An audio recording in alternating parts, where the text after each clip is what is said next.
Hey, good morning. Welcome to Westbridge Church. My name's Jeremiah. I'm one of the pastors here. It's great to have you with us. Hello to those of you joining us online. If you're in a parent viewing room, that's a great option if you have small children you prefer to keep with you during the service.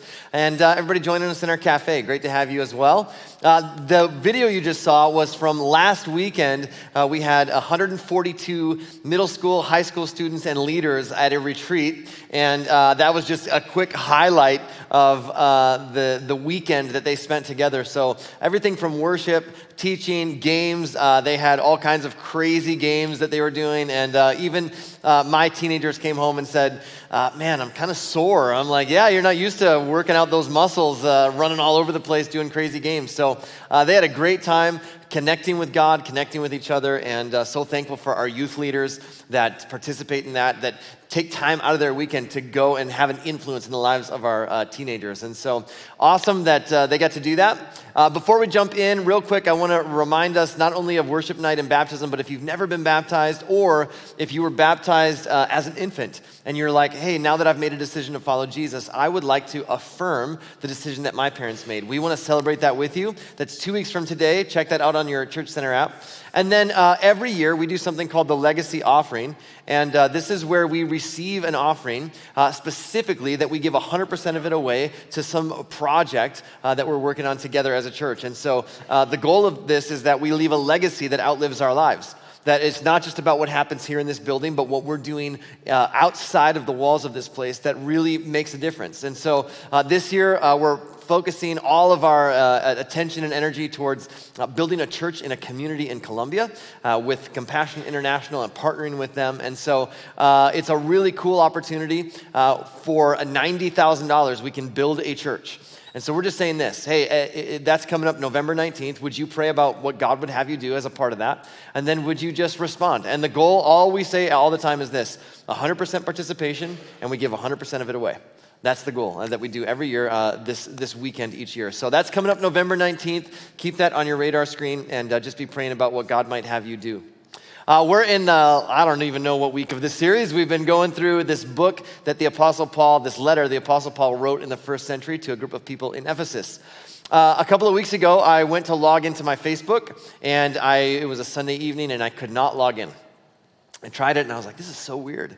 And come to find out, I had gotten hacked, which is unbelievable to me because I had this password that I couldn't even tell you. It was just a pattern on a keyboard. I couldn't even tell it to anybody. I just had to be in front of a keyboard and do a specific pattern to remember it.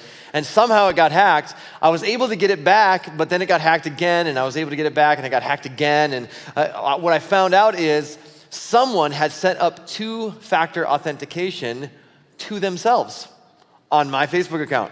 So the following day, I thought I had recovered it, and the next Monday, I got a call from, or a message from one of our team and said, hey, did you post an ad onto the Westbridge Facebook account for a phone holster that goes on your belt?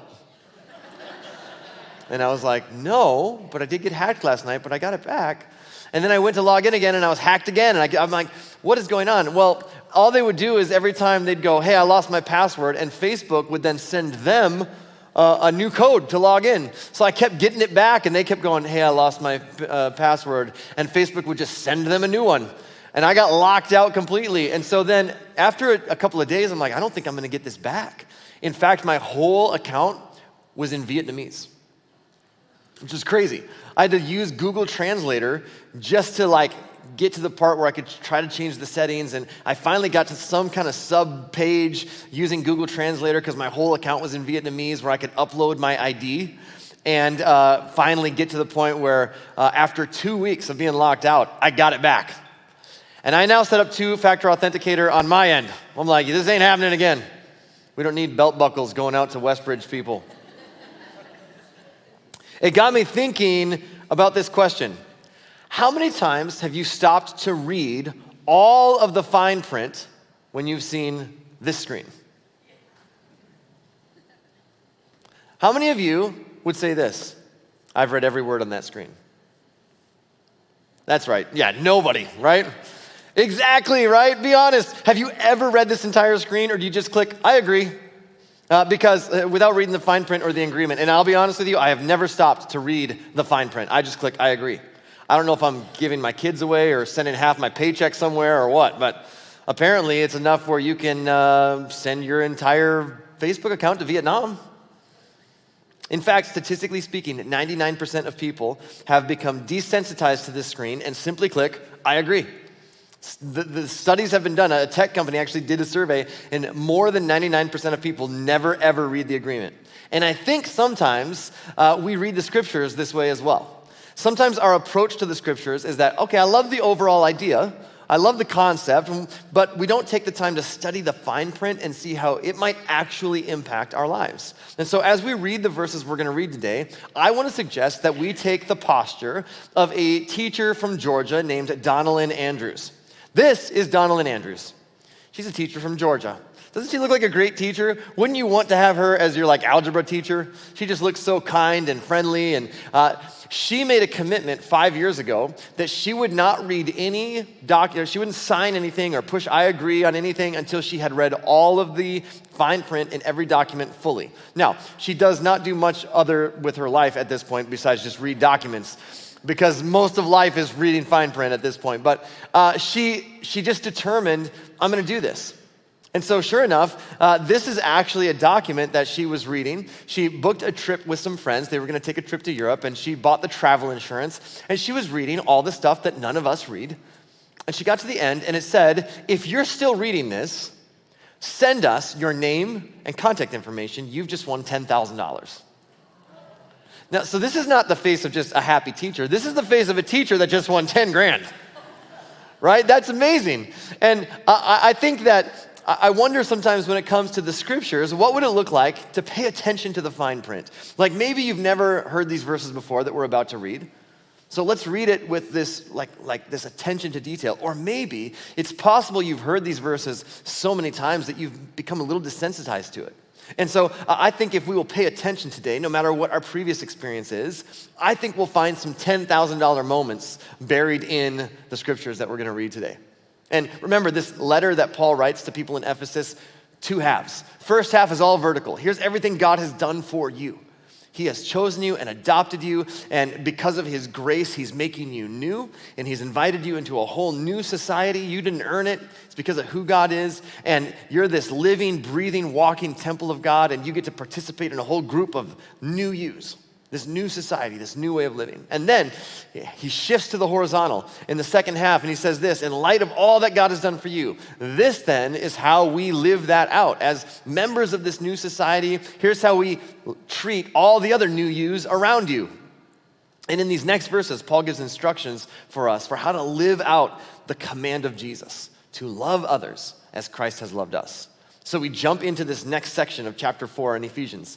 He says, since you have learned about Jesus and have learned the truth that comes from him, throw off your old sinful nature and your former way of life, which is corrupted by lust and deception. Instead, let the Spirit renew your thoughts and attitudes. Put on your new nature, created to be like God, truly righteous and holy. And Paul says, since we've learned the truth about Jesus, it changes the way that we live. I think sometimes we miss this, and I think when we read the scriptures, we want to focus on the I agree part. Let's just push the button, let's get this done, and we like the eternal life part, but we miss the fine print that says we actually have a part to play. And when we say yes to Jesus, we aren't just saying yes to his grace and his mercy. We're saying yes to him leading and guiding our lives. And so I wonder if sometimes we don't want the grace and mercy part, but we're a little bit more reluctant on the God, will you change me part. And here's what you see from every person who encounters the grace of Jesus. Every person, when you read through the eyewitness accounts, every time somebody encountered Jesus, every time they experienced his love and his mercy and his grace, it changed them. There was change that takes place on the inside. Their life starts to look different. And when you truly begin to understand all that God has done for you and how much God is for you, it only makes sense to surrender your life to his leadership, to say, God, I want to give you control of the steering wheel of my life. And so Paul, the language Paul uses for this is very descriptive. He says this, take off, rethink, and put on. Take off the old.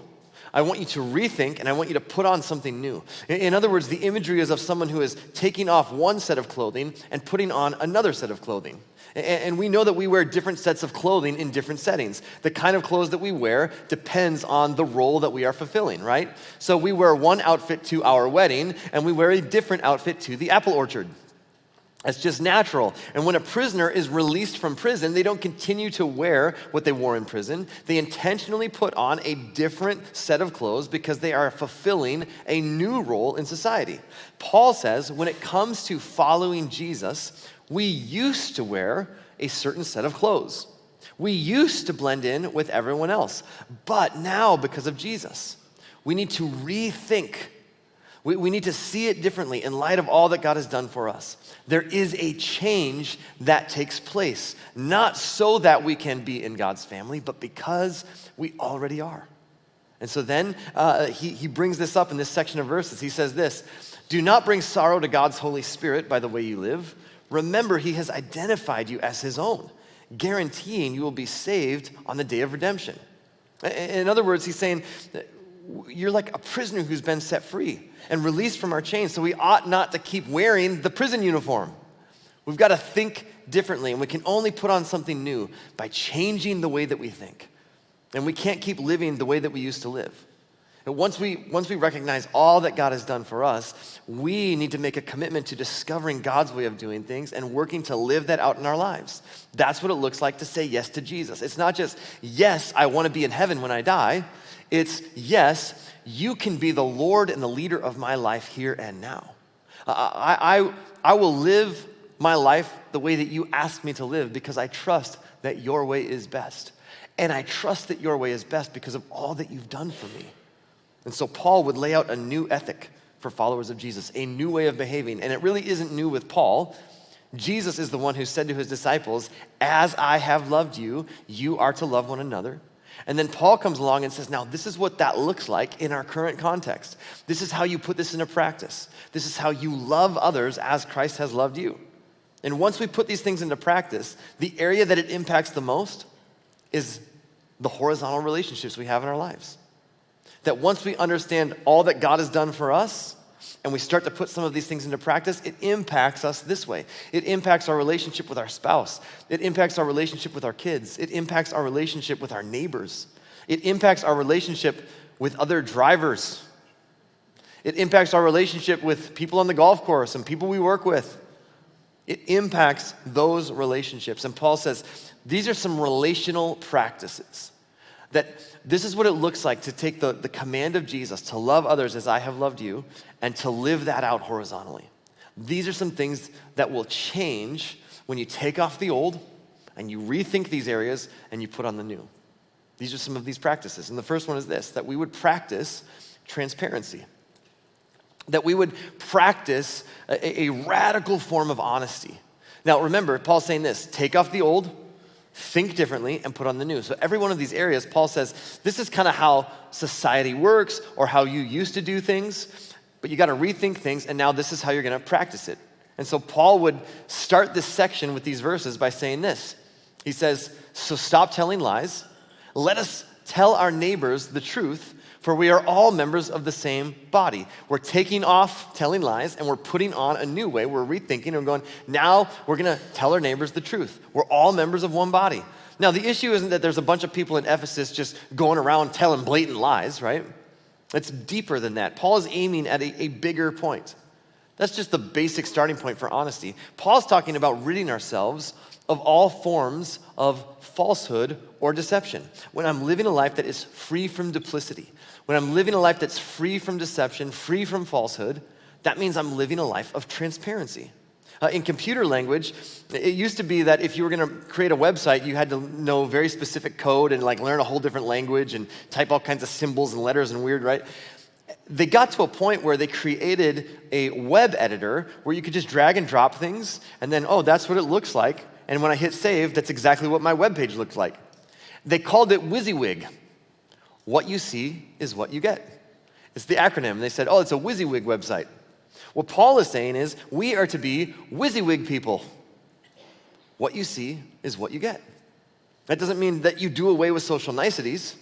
That the honesty doesn't mean that, you just say whatever comes to your mind the moment it comes to your mind.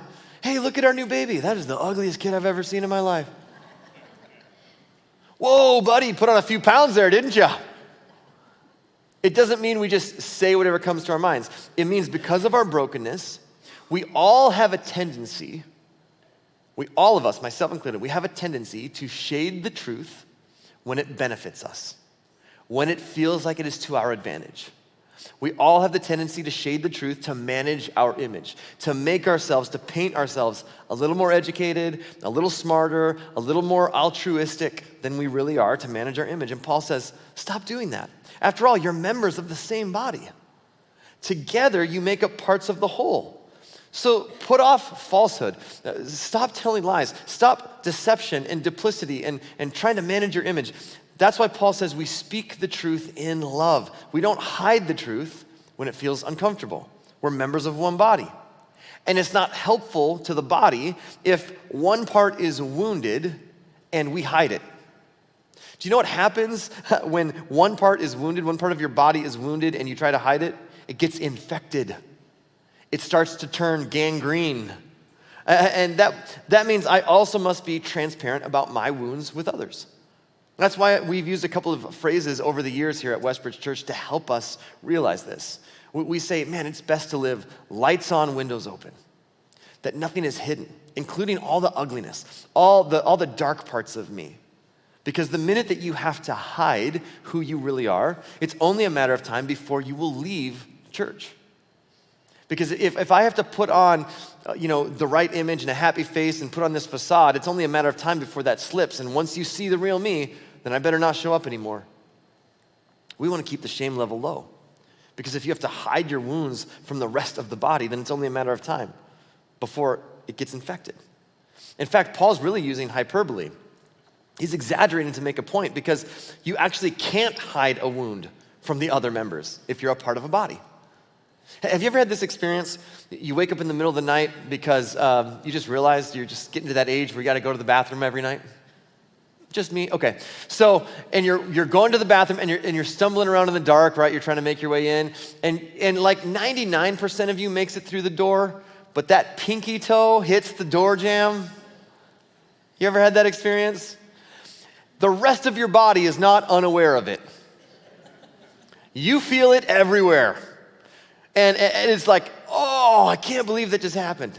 This is what Paul is saying. If we're truly members of one body, keeping something from each other really shouldn't be possible. Really, if we're part of one body, when one of us is wounded, all of us feel it. And in an environment of transparency, if we put off falsehood, we can actually face our brokenness together and find hope and healing. That's not the way the rest of society works, by the way. Paul says that's because God is renewing you. The way that you used to work, the old you would try to hide any parts of you that felt broken. In this new society of new yous, the group of people that are being made new by Jesus, you don't have to hide your wounds. There's a transparency that says God accepts us as is. Like you don't have to change anything to come to Jesus. He loves you just as you are, but he loves you too much to leave you as is. So here's what I do, and here's what we do. In our brokenness, we go, I'm broken, you're broken. Together we link arms in our brokenness, and then we help each other move forward to become everything God's created us to be. That doesn't happen unless we're first vulnerable and transparent and say, here's the areas where I'm broken. And Paul says, so don't tell lies, put away falsehood, be honest. Secondly, Paul would say this, practice forgiveness. Now, this is huge in the area of relationships, right? We have to take off the old, rethink this, and put on something new. And each area Paul describes as a practice that affects our relationships with other people. Because God is so for you, because of all that God has done for you, that's the vertical, here is how you treat each other. That's the horizontal. And so he would say this in the next verse, and don't sin by letting anger control you. Don't let the sun go down while you are still angry, for anger gives a foothold to the devil. And so Paul would say this, in your anger, don't let it control you. A couple things to note. First, it's not a sin to be angry. Paul doesn't say, you better not ever get angry. He says, no, when you get angry, Anger is just an emotion. It just happens. It just is. And you can't control when you experience an emotion. So Paul doesn't say don't get angry. We can't control the emotion of anger. We can only control our response when we do get angry. And Paul gives some very helpful advice, some practical wisdom when we experience anger. First, he says, deal with your anger as quickly as possible. Don't sit on it. Don't let it fester. That's when bitterness will set in. If possible, don't let the sun go down while you're angry. Now, that's a great rule of thumb. And I heard this even from my parents growing up. They're like, we never let the sun go down on our anger. And I've heard that from married couples. I think it's a good rule of thumb, generally speaking, right? I've heard it like, we never let the sun go down on our anger. We never go to bed angry. We've been awake for 7 days, but, we're going to work it out. And generally speaking, that's a good rule of thumb. But there are some situations that require more than a 24-hour period, right? Sometimes, like, you're fighting at 3 a.m, you're not even human. Like, go to bed, pick it up the next day, right?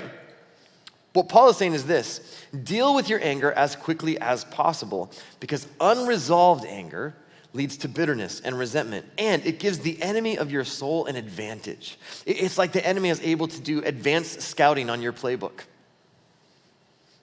If you've been following anything that's gone on in college football. When you don't resolve anger, you can carry your anger with you from one season of life into the next. So here's what happens. The anger, the hurt that you experience in middle school, you carry it with you into high school. The anger, the hurt that you experience in high school, you carry it with you into college. The hurt and the anger that you experience in your young adult life, you carry it with you into your marriage. And this is just human nature. It can be so easy for us to lose sight of the original source of our hurt. And now it's the people that we love the most in this season of life who are experiencing the fallout of our anger, our bitterness, our resentment. Paul says it actually allows the devil, which is a word that he describes as, it comes from a word that means the accuser or the one who stands against. So Paul says this: it's like the accuser is able to set up camp in your mind. You know this is true. When someone has hurt you and you don't resolve it right away, what happens in your own mind? Don't you start to write a story about them? You start to write a story about their intentions and about all of their motives, and pretty soon it's like they've become this huge villain in your own mind. That's because Paul says when you don't resolve it quickly, it allows the accuser to set up camp in your mind, and you start to write a story about that person that may or may not even be true. And so he gives us a few verses later sort of the remedy for this. He says this: get rid of all bitterness, rage, anger, harsh words, and slander, as well as all types of evil behavior. In other words, that's the old. That's the old outfit. That's what you got to take off. Instead, this is where we rethink: be kind to each other, tenderhearted, forgiving one another, just as God through Christ has forgiven you. Anytime you've been hurt by someone, there is a sense that there is a debt-debtor relationship.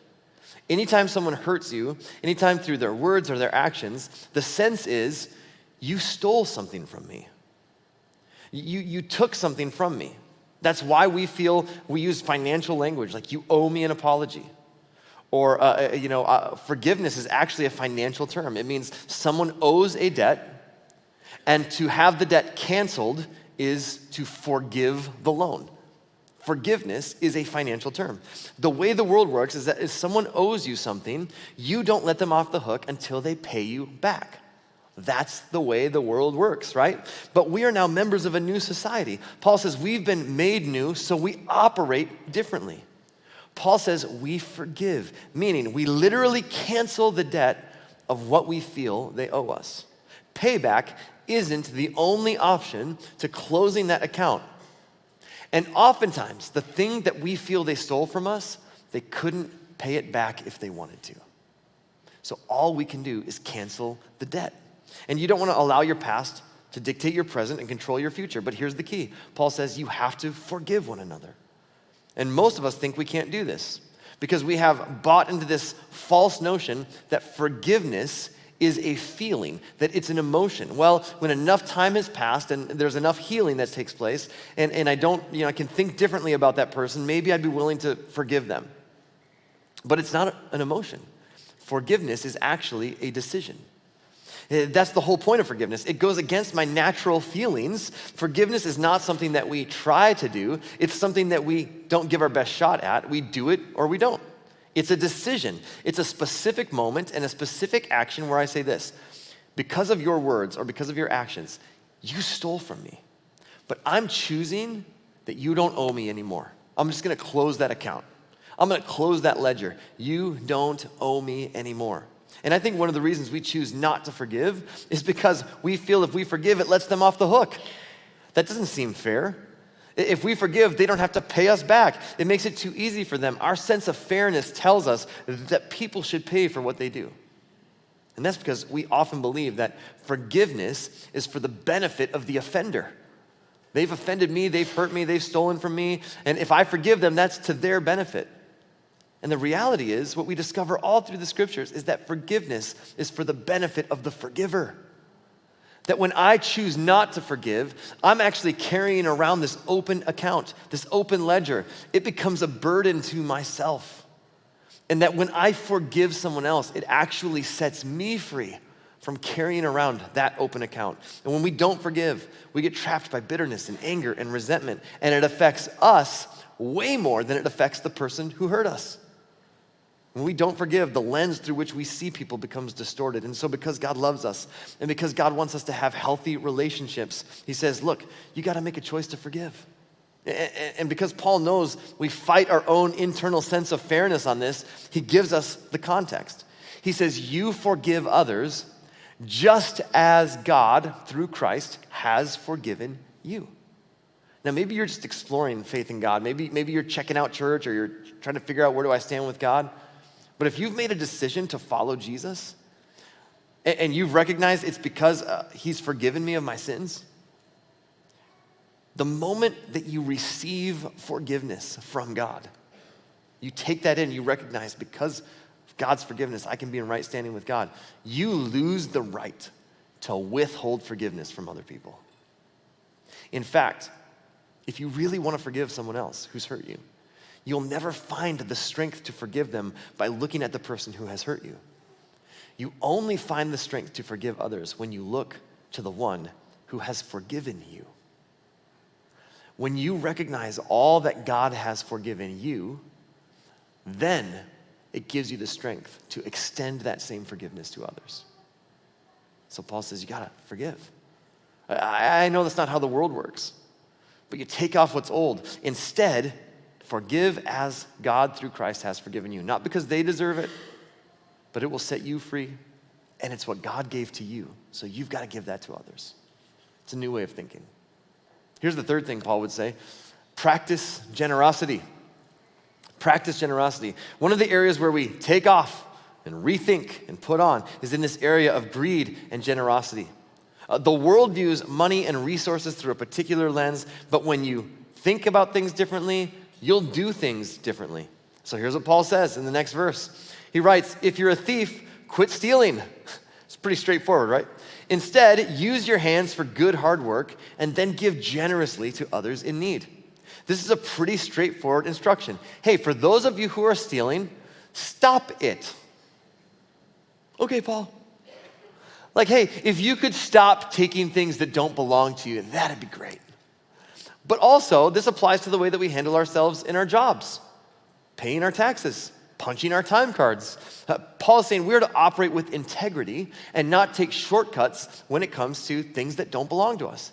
And so remember, the context Paul is speaking into is this contrast. It's the old way of viewing things. It's a rethinking and now a brand new way. The way that society functions, the old way, this new way that this new society of new yous functions. The way our world works is you look out for yourself. You make sure you get what you have coming to you. And even if you have to take shortcuts, and even if you have to take advantage of others, and even if you have to hurt others in the process, because that's the way the world works.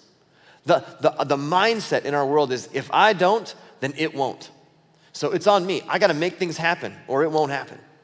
And Paul reminds us, in this new society, we operate differently. We are sons and daughters in God's family, so we reflect the generosity of our Heavenly Father. We don't do whatever we can to look out for ourselves, but we recognize everything I have has been entrusted by God. The old way is thinking like this: if it comes to me, it must be for me, and I'll do everything I can to get more.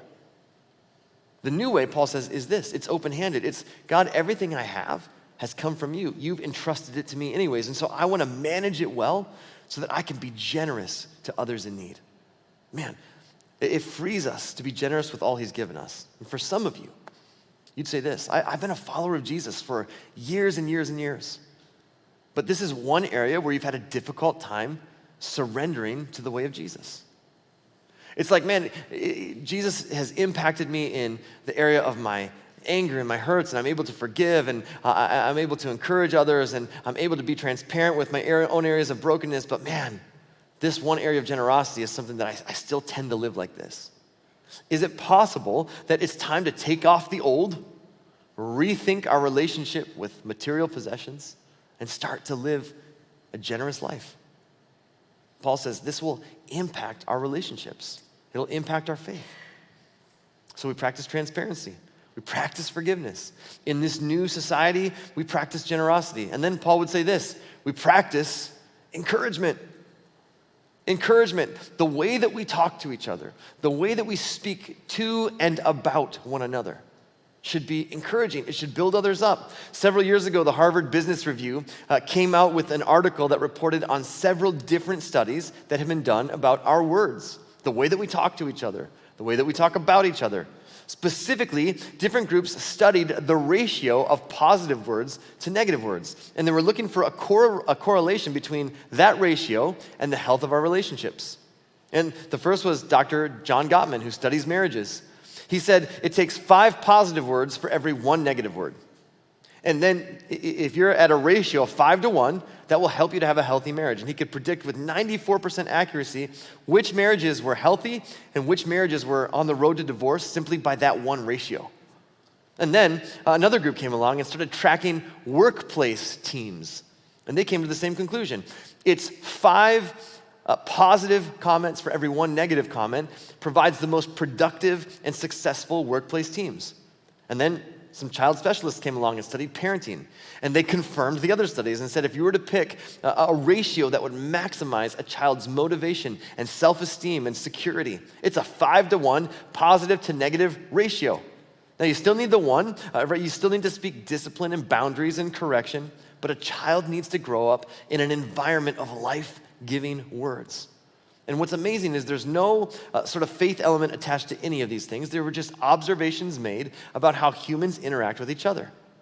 And here's the sobering thought. These are the most successful marriages and the most successful companies. And these are, the average American lives with 3 negative words to every 1 positive. That's kind of where we live, which makes me feel a little bit better about me because, to be honest with you, I haven't mastered this. When you speak from your weaknesses, you never run out of material. And here's the reality. I look back at my life and I go, I don't know if I'm clipping along at a 5 to 1 ratio. I don't know that I'm 5 positive words for every 1 negative. And yet, here's what Paul would write to followers of Jesus. He says, do not let unwholesome talk come out of your mouths, but only what is helpful for building others up according to their needs, that it may benefit those who listen. There are 2 categories of words Paul addresses. The word Paul uses for unwholesome means rotten or corrupted, meaning something that rots or decays over time. Instead, Paul says, do the opposite of that. Use words that actually build people up. Use words that actually create a foundation for people to build upon. Be building blocks that help create a foundation for their lives. He's talking about the ratio of words. And I love that Paul doesn't say, let no unwholesome talk come into your mind. Because we've all have these words that just come into our mind, right? And they're just sitting right there loaded and ready to be launched, right? Say me, say me, say me, say me. And Paul says, no, you need to keep them from escaping your lips or possibly your keyboard. The contrast, according to Paul, is that we need to be more intentional about pushing out the words that build others up. That we are intentional about holding back the destructive words and more intentional about pushing out the words that build other people up. Well, how do I know which are which? Paul would say this, according to their needs. According to their needs, which is a little unnatural Because when I'm talking to someone, I'm not always thinking about what is their needs. I'm usually thinking about my needs. I'm usually, something to say, I want to say something for my benefit, not necessarily for their benefit. But what if, before I shoot off my mouth and share my opinion and my reaction, what if I ask this simple question? What do they need to hear in order to build them up? And maybe you're thinking, I got nothing. I got nothing for them. I can't come up with anything nice to say to them right now. Great. That's step one. Don't let any unwholesome words come out of your mouth, right? Don't let anything escape your lips that will tear them down. It doesn't mean you have to agree with everything. It just means love requires that you ask, what is good for them before I speak? And what if I actually do have something good and positive to say? Then be intentional about saying it. Don't hold that back. We've been given the power of our words, not for our own benefit, but for the benefit of others. So, let me give you this final thought, and then we'll close. When the way you think, as you change the way you think, you take off the old, you rethink, you put on the new. When the way that you think is in line with Jesus, your life becomes focused on loving others. It's just the natural byproduct. When you start to rethink in line of the vertical, Paul says you automatically just become more invested in the horizontal. Paul arrives at the end of these relational guidelines. And by the way, this isn't an exhaustive list. He's not saying like these are the 4. These are just examples of what it looks like to take Jesus' command to love as he has loved us and to live that out. So after talking through a brand new ethic and a way of interacting with one another, Paul would say this. He says, imitate God, therefore, in everything you do. It's like Paul goes, okay, you take off the old, you rethink how you're gonna live your life, and then you put on the new. He goes, like, for instance, like stop telling lies. Instead, we're gonna practice transparency. And it's like, for instance, in the way that you deal with one another, practice transparency. Stop getting angry at each other and just holding on to that, and instead practice forgiveness. It's a new way. Stop stealing and looking out for yourselves and start being generous. It's a new way of thinking about things. And by the way, stop this unwholesome talk and start building each other up. It's a new way of thinking. And it's like he gets to the end of that and he goes, really, just in everything, just imitate God in everything you do.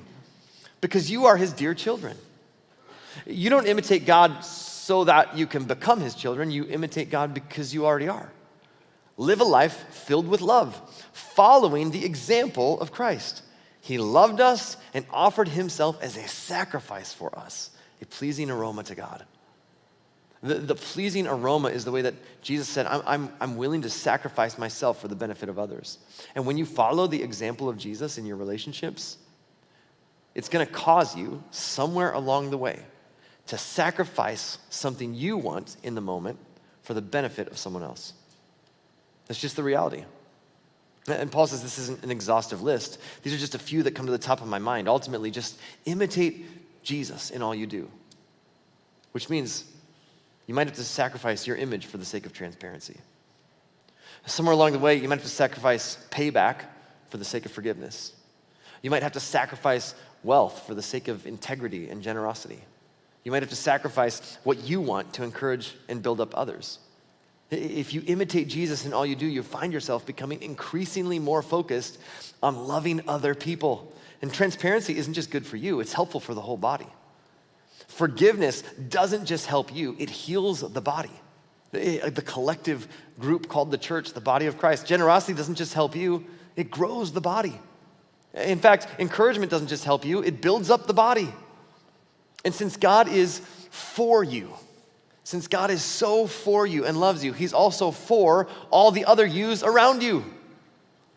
Like the way that we show our love for God, the best way to show our love for God is how well we love the people he's put in our life. If all we do is focus on the vertical and we ignore the horizontal, we're not loving like Jesus. We're not imitating Jesus very well. And Paul would say, no, the best way to show your love for God is how well you love the yous around you, because you've been made new. And the person next to you is becoming a new you.